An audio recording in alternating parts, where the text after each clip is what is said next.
enxergou na minha tormenta, me livrou em meus problemas, transformou minha tristeza e mudou minha vida inteira. Boa noite a todos.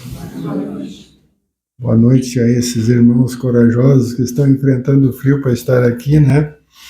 Mas é como eu sempre digo, vai estar na casa, naquele dia, quem deve estar. Então a gente quer dar as boas-vindas a todos vocês, como dar também aos nossos irmãos encarnados que certamente estão aqui e têm essa permissão de estar aqui hoje, né? E como vocês vêm atrás do amparo, do socorro, do esclarecimento desta casa. Então, com a permissão de Deus, mais uma vez, e com a presença dos nossos espíritos de luz, nossos trabalhadores desta casa, nós queremos iniciar esses trabalhos de hoje e pedir para que cada um de vocês que está aqui hoje, encarnados e desencarnados, recebam aquilo que vieram buscar, né, da sua fé, do seu merecimento, da sua programação de vida, né?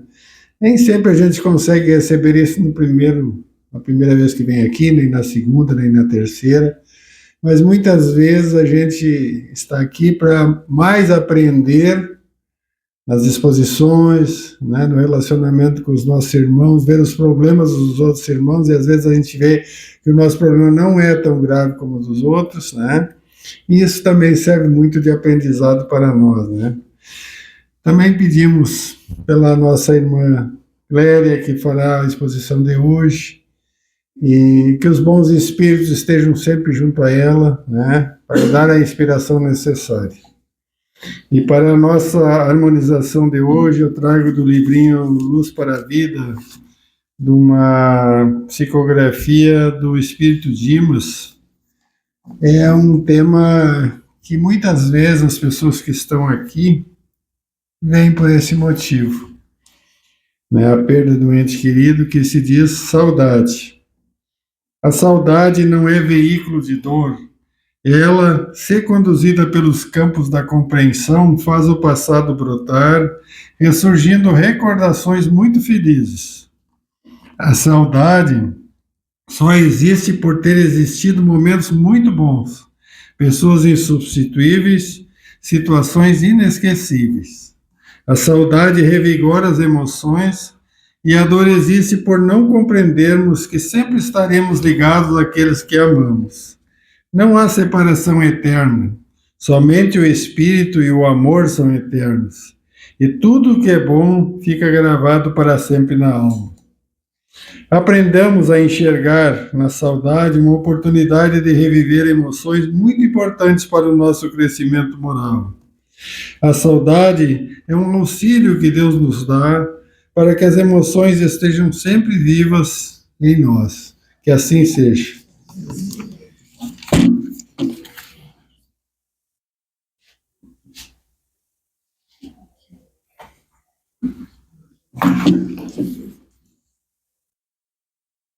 Uma boa noite a todos, encarnados, desencarnados, cheios de coragem. Apesar do frio, estamos aqui fortes nos nossos propósitos. Meu companheiro tem que ficar aqui, tem que apoiar, economizar um pouco o joelho. O Rogério hoje lidou muito bem com as palavras. Isso é só um registro. No Evangelho segundo o Espiritismo,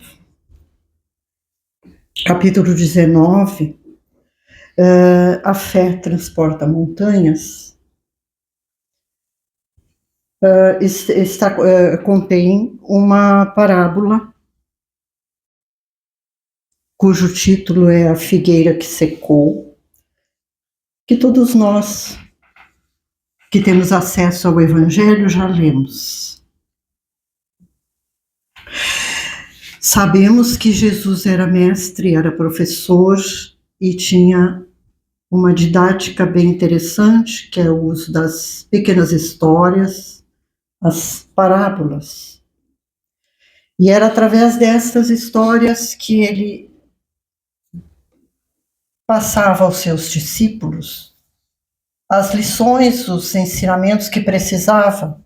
Ele tinha urgência, tinha muito pouco tempo e muita coisa para ensinar. Seus discípulos eram pessoas do povo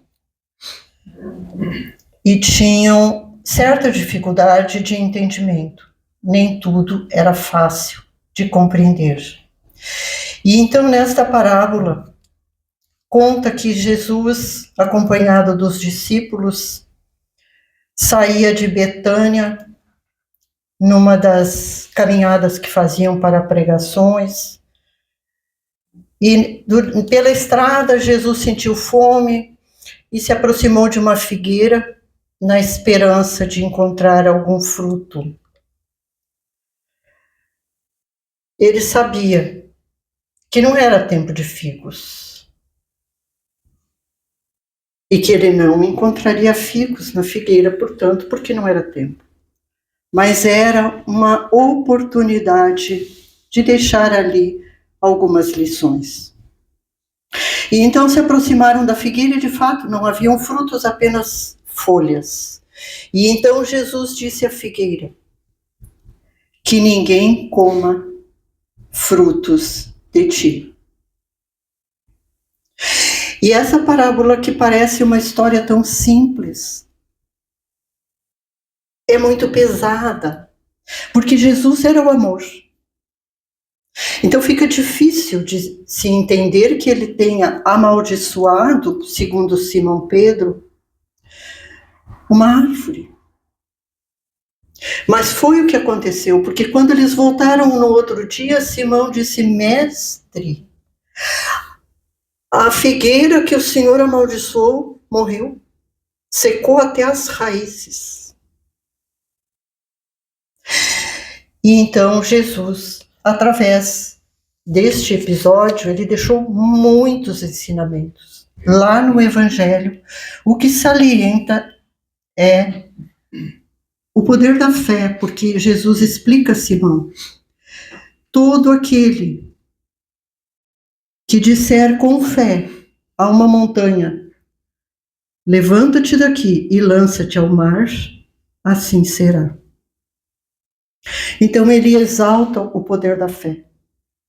Mas esta história, vista por outros ângulos, fica muito claro quando Jesus quer nos deixar um conhecimento, uma informação a respeito do poder da palavra. Palavra que, segundo o dicionário, é um conjunto de letras e sons que representa um pensamento, uma ideia, um sentimento. Mas nós vivemos num grande contexto de energia. Tudo que nos envolve, inclusive nós, é energia. E a palavra não foge disso. Ela vem recheada de muita energia, de muito poder. E daí a sua importância. A energia contida nas palavras que proferimos, ela pode ser positiva ou negativa, dependendo da conotação que dermos. As palavras que usamos têm um grande poder de criação, tanto no ambiente, no grupo do qual fazemos parte, como na nossa própria mente, ou na mente de outras pessoas. Às vezes a gente ouve no centro espírita O irmão que chega numa situação difícil e nos coloca assim: eu vim aqui porque minha vida está um inferno. Bem, este irmão já lavrou a sentença.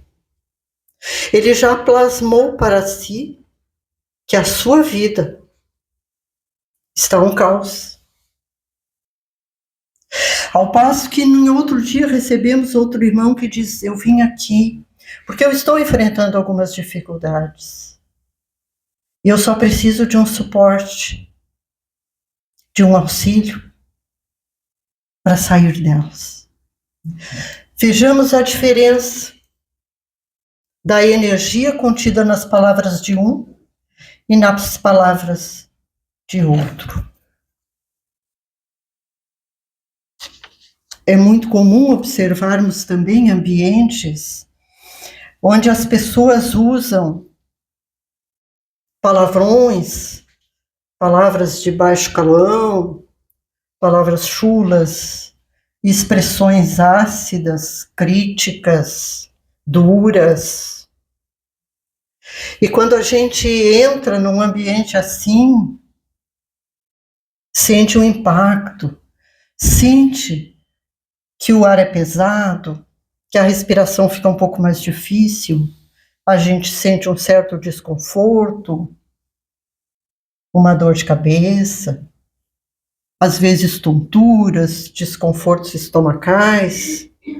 É bastante comum. Eu acho que todos nós já experimentamos uma situação semelhante. Ao passo que em outros ambientes que chegamos é uma leveza muito acolhedora. E então a gente observa, tem condições de observar estas diferenças. Num ambiente mais pesado, como eu já disse, onde as pessoas costumam usar palavras mais pesadas, mais duras, expressões, inclusive, piadas de mau gosto, preconceituosas, enfim, tudo que é negativo.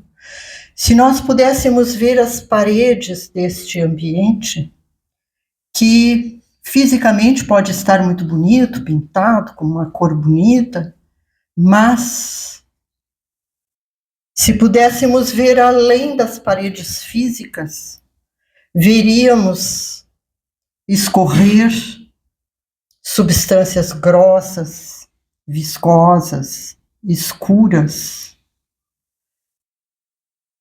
nada agradáveis, que nada mais são do que acúmulo de energias negativas, produzidas por esta postura, por este hábito.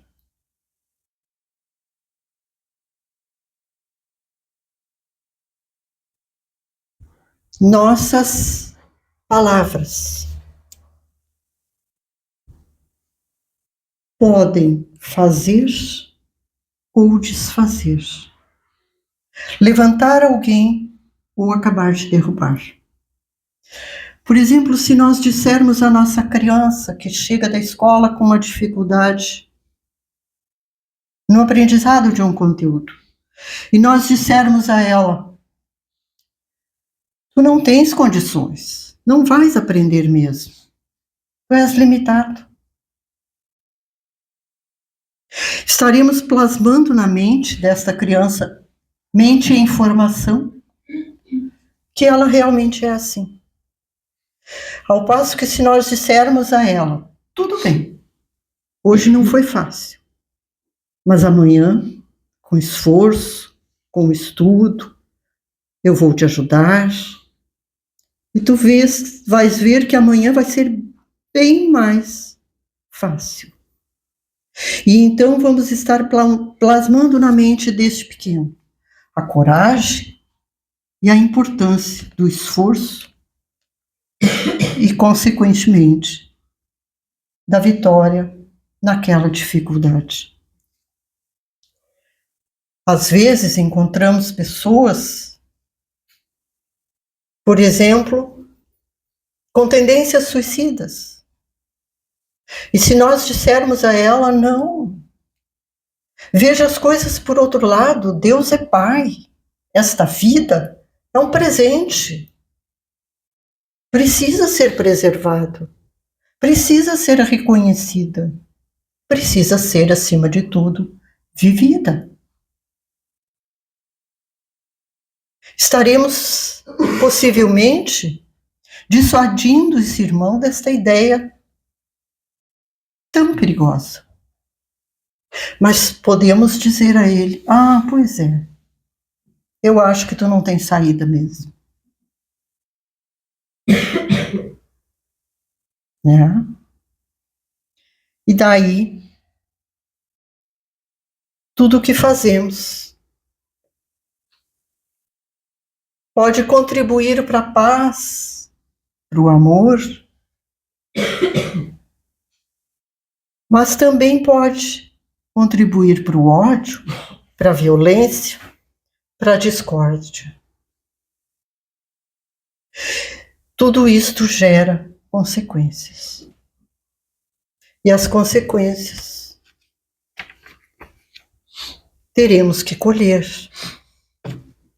Porque palavras, pensamentos e atitudes são sementes. E sementes geram colheitas. E as colheitas são de quem semeou. Portanto, meus irmãos, é imprescindível nos conhecermos, nos analisarmos, observarmos a nossa postura, os nossos pensamentos, as nossas palavras.